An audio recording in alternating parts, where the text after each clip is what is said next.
다시 촛불이다. 10월 22일 촛불 집회에 참가해 만난 사람들은 모두가 같은 곳을 바라보고 같은 노래를 부르며 같은 목적지를 향해 춤추고 행진했다. 자신감 가득한 얼굴, 당당한 목소리들이었다. 우리 스스로가 민주당을 지지하고 응원하기 때문에 광장을 가득 채운 사람들 모두가 민주당 지지자들일 것이라 그렇게 생각했다. 그런데 여기저기 모여 나누는 이야기들을 듣다 보니 민주당 지지자들만 있는 게 아니란 걸 알 수 있었다. 부모 손잡고 나와 어리둥절한 표정으로 서 있는 어린아이부터 80대로 보이는 어르신들까지. 비록 소수였지만 그들은 민주당을 지키고자, 이재명을 지키고자 광장으로 나온 게 아니었다. 촛불의 역사를 보고 함께하기 위해, 또는 특정 지지 세력 없이 단지 윤석열 정부의 행태에 분노해 나온 것이었다. 그러면서도 그 자리에 있던 모두가 주최 측의 구호에 따라 한 목소리를 내고 같은 촛불을 흔들었다. 윤석열 정부를 비판하고 퇴진과 특검을 외쳤다. 아차 싶었다. 어느 순간 너무나 당연하게 촛불 집회를 민주 진영의 집회라고 여기고 있었던 것이다. 더욱이 이번 집회는 민주 진영의 축제 또는 진보 진영만의 집회처럼 느껴지는 면들을 분명히 가지고 있었다. 잠시 잊고 있었다. 촛불은 한 집단의 것이 아니라 진실과 정의, 평화를 원하는 모두의 것이라는 것을, 그리고 그것이 실현될 때 비로소 설득력과 거대한 힘을 가질 수 있게 되는 것이고, 따라서 촛불의 의미가 틀에 갇히고 퇴색되는 것을 늘 경계해야 한다는 것을 잊고 있었다. 우리는 여전히 수구 기득권 세력과 전쟁 중이다. 저들의 선두는 늘 변한다. 이번에 그 선두에 선 것이 윤석열 정부인 것이다. 늘 그랬듯 경찰과 언론은 우리 편이 아니었다. 거리에 선 경찰들은 반갑지 않은 시선을 보냈고, 기자들을 위해 마련된 천막 안에는 소수의 기자들이 있을 뿐이었다. 경찰은 보수 집회 3만 명, 촛불 집회 1만 6천 명으로 추산했지만 직접 집회에 참가해 양쪽 집회를 모두 본 입장에서 그것은 대단히 악의적인 집계였다. 각종 유튜브의 영상과 사진들을 보면 한눈에 알 수 있는 부분이다.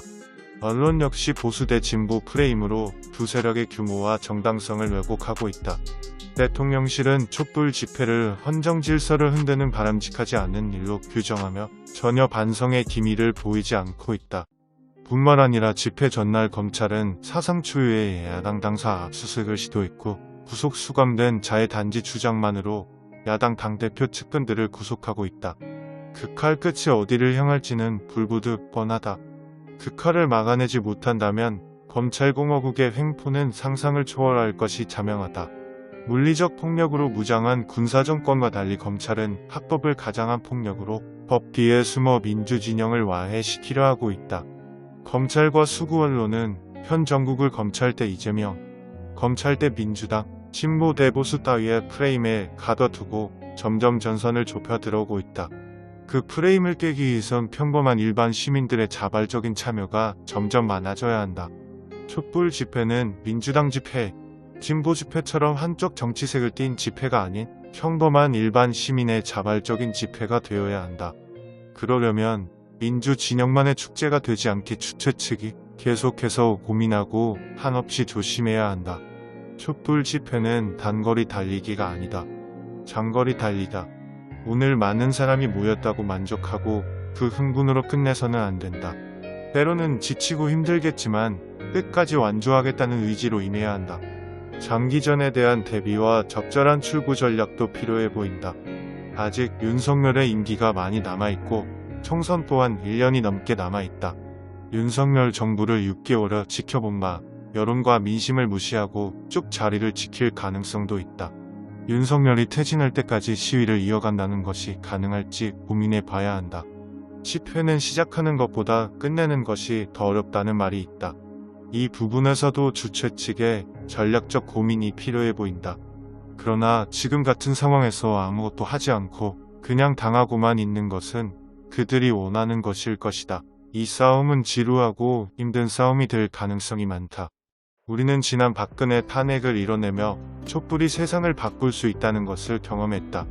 그래서 윤석열차에 계속되는 폭주는 촛불이 점점 더 크게 타오르는데 미랄이 될 것이다. 그 과정에서 촛불 민주 진영이라는 프레임으로 인해 고립되어서는 안 된다.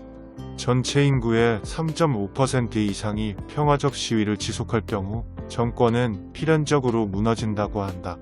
수국이득권 세력이 가장 두려워하는 것은 자발적으로 모여 거대해지는 촛불, 정당성과 설득력을 가진 촛불이다. 지루하고 힘든 투쟁 속에서 우리는 어느 순간 촛불이 꺼지는 것을 두려워하게 될지도 모른다. 그러나 그 두려움이 하나하나 모여 또다시 역사의 바퀴를 앞으로 굴려나갈 것이다. 2022년 다시 촛불이 타오르기 시작했다.